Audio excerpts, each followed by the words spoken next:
America didn't suddenly change. It shifted, quietly, gradually, then all at once. And by the time people realized it, there was no going back. This story is not about Donald Trump winning an election. It's about how America itself became something else, and why it will never fully return to what it was before him.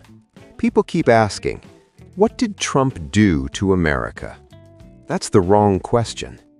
The real question is, what did America allow to happen once Trump revealed it? Because Trump didn't invent the anger. He didn't create the distrust. He didn't design the division. He exposed it. And once exposed, it couldn't be hidden again. Before Trump, politics followed a shared illusion. People disagreed, but they agreed on how disagreement worked. Elections were tense but accepted. Media was criticized but trusted. Institutions were questioned but respected. There were boundaries, unwritten rules, lines you didn't cross. Trump didn't just cross them, he erased them. Trump's rise wasn't gradual, it was disruptive. Every rule-breaking moment did something dangerous. It worked. Each time experts said, "This will end him," he gained strength instead. That's when America learned something unsettling. Normal was optional. And once people realize rules are optional, they stop treating them as sacred. This is not a pro-Trump story. This is not an anti-Trump story. This is a consequence story.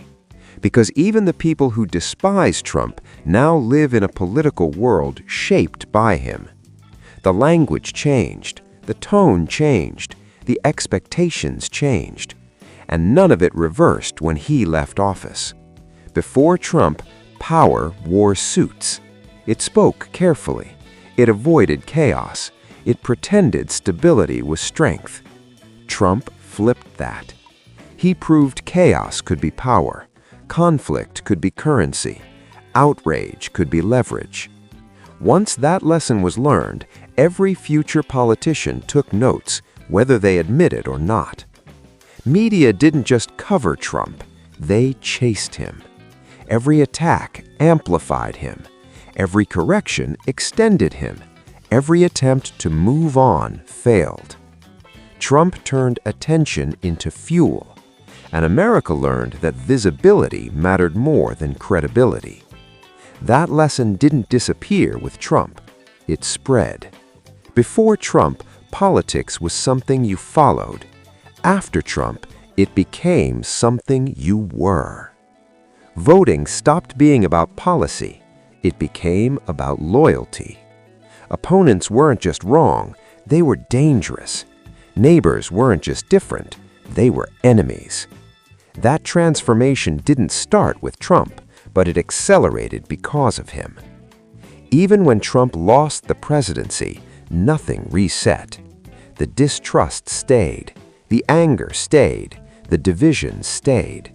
Because Trump didn't break the system, he showed people where it was already cracked. And once people see cracks, they stop believing in the foundation.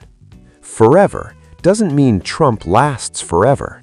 It means institutions are now questioned by default. Media is assumed guilty until proven innocent. Elections are emotionally contested, not just politically.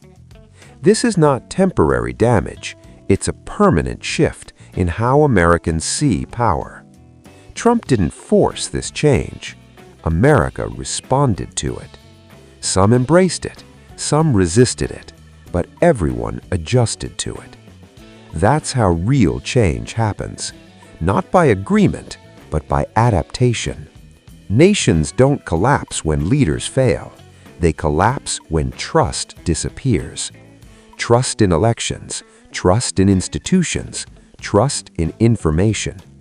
Trump didn't destroy trust, he redirected it, away from systems and toward personalities. Once that shift happens, nothing works the same again. Before Trump, facts ended debates.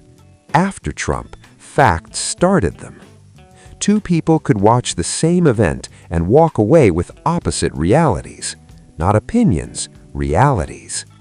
Trump normalized the idea that truth is negotiable, and once truth becomes flexible, power fills the gap. Experts used to matter. Credentials meant authority. Experience meant credibility. Trump challenged that relentlessly. He framed experts as elites, institutions as self-serving, knowledge as bias. That message landed because millions already felt excluded. Once people stop trusting experts, they start trusting instinct, and instinct doesn't compromise. Trump didn't just fight the media, he replaced it. Direct communication, constant messaging, unfiltered emotion. He proved you don't need approval when you control attention. That lesson changed politics forever. Every leader now competes not for accuracy, but for dominance of the narrative. In a low-trust system, defeat doesn't feel like defeat, it feels like theft. Trump didn't invent that reaction, but he validated it. And once validated, it became normalized. That normalization is dangerous because democracy depends on losers accepting outcomes. Trust allows compromise. Without trust, compromise looks like surrender. Trump reframed politics as permanent battle. Win or be erased. Fight or be replaced. That mindset didn't leave with him, it hardened. Trump supporters became loyalists. Trump opponents became resistors. Moderates disappeared. Politics stopped being something people did occasionally. It became something they lived inside. That emotional saturation changed America's political psychology. Trump's influence isn't intellectual, it's emotional. Fear, pride, defiance, identity. You can't debate someone out of something they feel. That's why traditional responses failed, and why future movements will copy this model. Investigations, impeachments, elections, none restored trust. Because trust isn't enforced, it's believed. Once belief is gone, systems operate on compliance, not confidence. America didn't temporarily lose trust, it recalibrated expectations. People now assume institutions lie, media manipulates, power protects itself. That assumption defines modern politics, and it didn't exist like this before Trump. At some point, politics stopped being abstract. It moved closer, into workplaces, into families, into friendships. People weren't just arguing about laws anymore. They were judging character.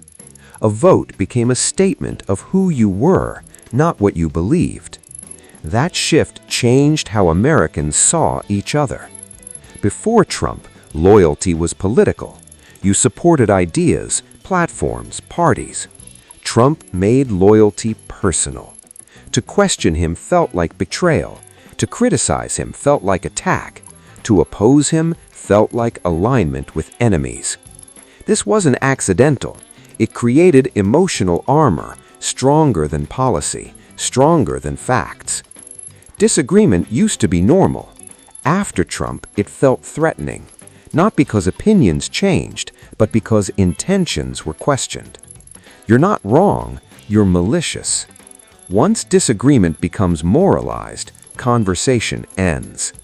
Trump didn't invent that instinct, but he activated it at scale. People want meaning, they want identity, they want purpose. Trump offered all three, wrapped in opposition. You were no longer just voting, you were standing against something. That emotional clarity was powerful and addictive. It filled gaps that institutions never addressed.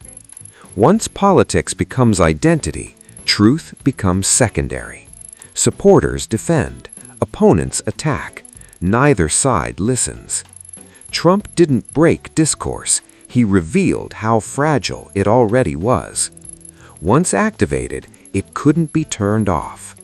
Trump normalized conflict as default. Not crisis, not exception, baseline. Every issue became existential. Every election became final.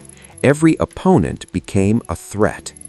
That atmosphere didn't fade, it intensified. Dinner tables changed. Old friends stopped calling. Families avoided topics. Silence replaced trust. Politics stopped at nothing because identity was at stake. This wasn't collateral damage, it was the outcome. Calls for unity used to be comforting, now they sound manipulative. People hear compromise as weakness, unity as control, calm down as dismissal. Trump taught America that rage felt honest.